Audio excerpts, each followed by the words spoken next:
Mikili Live. Kinshasa, c'est une perte de temps, d'énergie et d'argent. Je pense qu'il faut faire les choses en profondeur et de façon rationnelle. Ce qu'on fait ici, c'est vraiment du théâtre, franchement du théâtre. D'abord, on parle de la cohésion nationale. Est-ce qu'on fait la cohésion avec les cadavres politiques? Parce que quand je vois la liste de tous les gens invités côté opposition, 92% sont des cadavres politiques. Et la majeure partie des acteurs politiques de l'opposition qui ont le vent en poupe, ne sont pas là. Alors il faut prendre son courage, arrêter un moment, continuer à contacter les autres pour que tout le monde soit là. J'ai mon invitation, mais je me demande si je viendrai faire. Mais vous avez dit dernièrement sur notre... Avec notamment les délégués de l'opposition qui sont là-bas. Apparemment, eux sont dans une logique de soutenir M. Kabila, parce qu'ils reconnaissent que Kabila est un président légitime. Or, pour moi, je pense que c'est ça le nœud du problème. Il y a eu tricherie aux élections, on reconnaît pas le président de la République, il fallait en parler. Alors, dès lors qu'eux déjà s'alignent derrière le président Kabila, je pense qu'ils font partie de la nouvelle majorité présidentielle. Et en ce moment-là, ma déclaration a provoqué un débat interne à l'opposition. Et puis, on avait l'option que, il faudrait un dialogue réellement inclusif. Parce que ce n'est pas inclusif.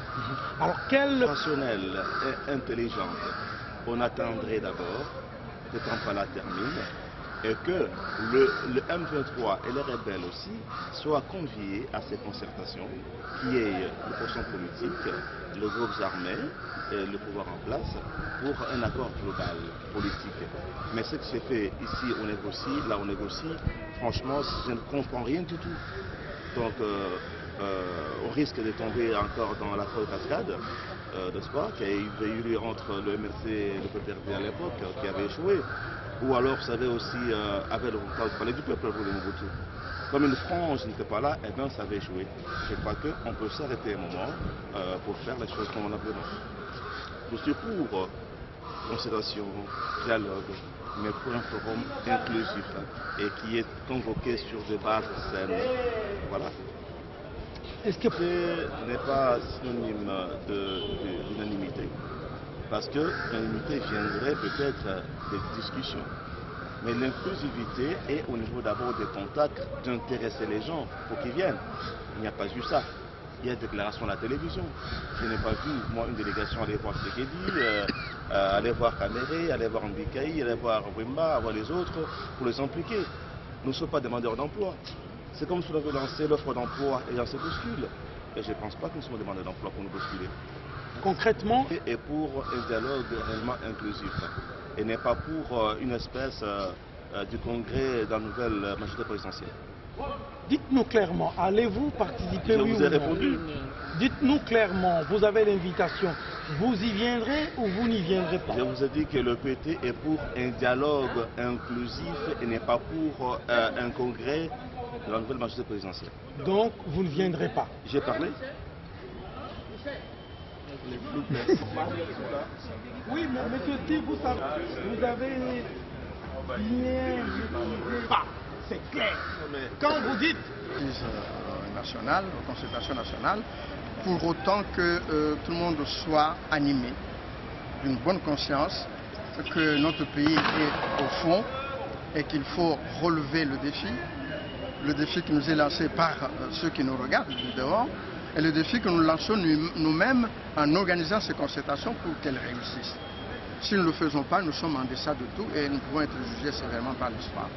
Je crois que dans les 5 thématiques qui sont proposées, qui regroupent d'ailleurs les engagements du président dans l'accord d'Addis Abeba, nous pouvons, en faisant un travail de fond, trouver les solutions à un grand nombre de nos problèmes et surtout rétablir l'État sur les assises constitutionnelles, institutionnelles et sur les bases matérielles qui soient valables pour l'avenir et qui lui permettent de regarder avec confiance vers la région et se positionner dans les problèmes de la région des Grands Lacs avec une cohésion nationale restaurée. Et je crois que ce sera un bien pour tout le monde. Martin, c'est où? Et pour nous, nous ne pouvons pas nous rencontrer, organiser une rencontre de plusieurs dizaines de jours pour aller constituer un gouvernement d'union nationale. Ce qui nous préoccupe, nous, comme CDC, c'est que ces rencontres engagent de pourparlers pour l'intérêt du peuple, pour résoudre le problème du peuple. Et que, s'il pourrait y avoir une conséquence sur la formation d'un quelconque gouvernement, que ce soit un effet, que ce ne soit pas l'objectif des rencontres. Voilà notre position. Mais nous n'allons pas pour le gouvernement, que vous l'appeliez de large union ou d'union nationale.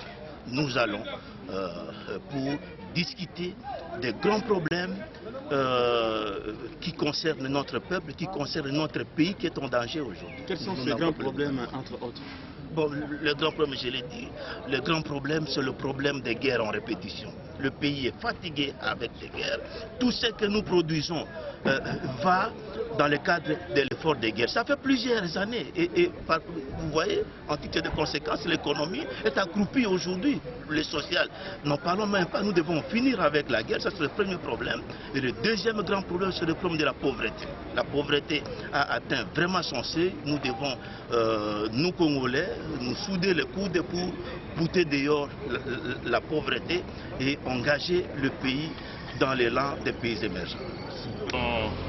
À cette rencontre nationale sont tout à fait positives, surtout que c'est un moment tant attendu par notre peuple. Depuis l'annonce par le chef de l'État, le président de la République, au mois de décembre de l'année passée, le moment est donc venu pour que les Congolais se parlent, pour que nous obtenions enfin la cohésion nationale. Pour que nous arrivons à trouver un consensus sur la manière de diriger notre nation selon la volonté de la population exprimée au travers des élections qui ont donné le destin de ce pays à Joseph Kabila en novembre de l'année passée. Les uns parlent d'Israël ici de ces assises. C'est une proposition et quelle est votre lecture? Non, les concertations ne sont pas encore commencées. Il est difficile pour moi de tabler ou de répondre à des spéculations.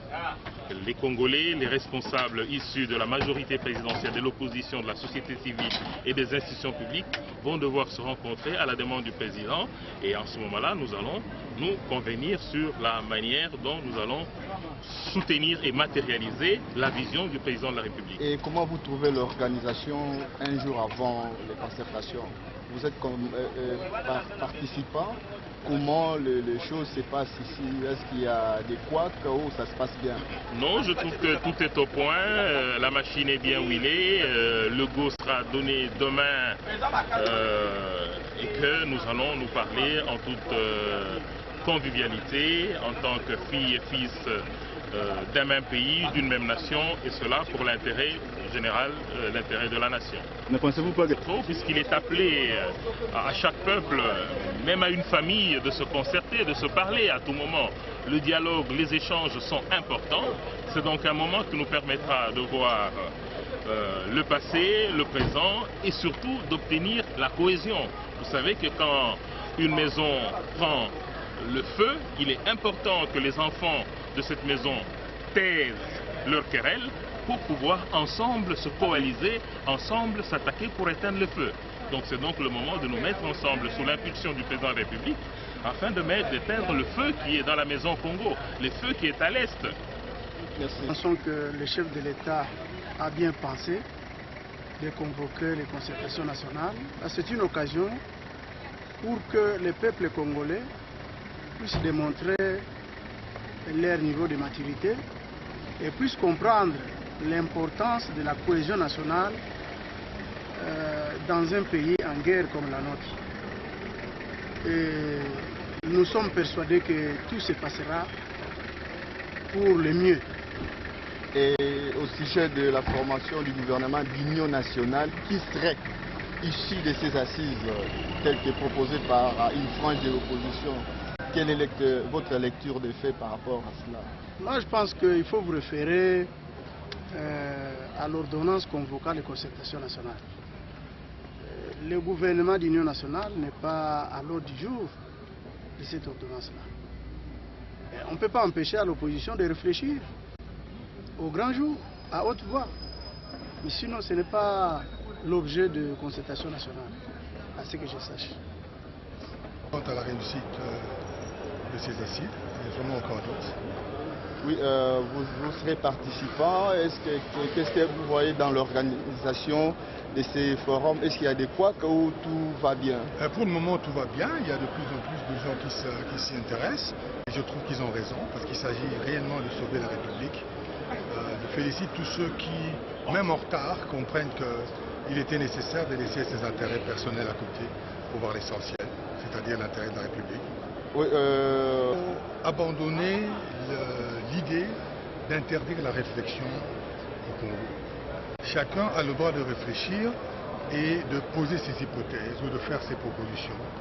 Donc cette frange de l'opposition n'a pas tort de penser que dans ce pays, il est possible de mettre tout le monde d'accord sur un projet politique et de le mettre en place.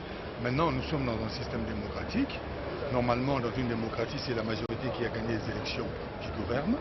Mais s'il est nécessaire, si la Commission l'impose, il est normal que certaines personnes pensent à ce genre d'hypothèse. Le gouvernement... Le M23 n'existe pas. Et ça, tous les Congolais le savent. Le M23, c'est le bras armé du Rwanda pour ponctionner une partie de notre pays. Et ça, nous ne pouvons pas l'accepter. Alors nous demander d'amener le M23 à l'endroit où nous voulons nous mettre d'accord pour raffermir notre cohésion nationale, pour voir comment nous devons faire pour résister à ce genre de choses, ça serait une trahison. Le M23 n'a pas de place entre nous lorsque nous discutons entre Congolais. Le M23, c'est le bras armé d'un pays étranger. Je connais beaucoup de gens de l'UDPS qui seront en concertation. Donc là, vous avez un scoop, vous me donnez une information. Si vous dites que... ils ont été élus par les militants de l'UDPS sur une liste estampillée UDPS. Donc ils représentent les militants et nos compatriotes de l'UDPS. Personne ne peut leur enlever ce fait-là. Maintenant que l'UDPS soit divisé, ce n'est pas mon problème. Mais je constate qu'il y a des élus de ce parti politique qui sont à l'Assemblée nationale et qui seront autour de la table de la concertation nationale et je les encourage. Congo Weekly Live.